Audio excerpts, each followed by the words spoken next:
So we're going to be talking about the provider enrollment process at large. I think it's always important to just kind of touch on some of the basics because it can be very confusing, especially if you're self-trained or self-taught.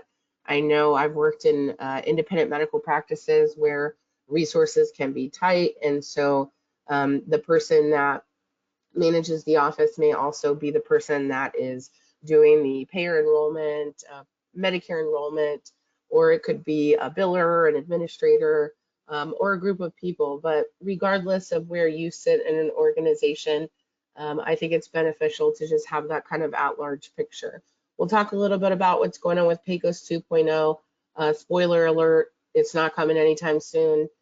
2025 updates, we'll talk about some of the changes, and then we'll go through the enrollment forms and talk about some of the more complicated sections that I see. A lot of times when providers come to me, it's because someone within their organization or someone that they've hired has set up their Medicare enrollment incorrectly, and they're having problems getting paid.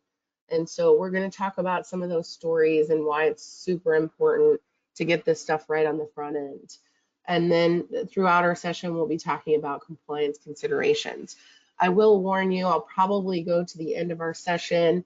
I tend to pack a lot into this 60 minutes we have together. If we go over, I'll be happy to take any questions at the end. I do highly encourage you to ask questions. That's why you're here, to make sure you get the information you need.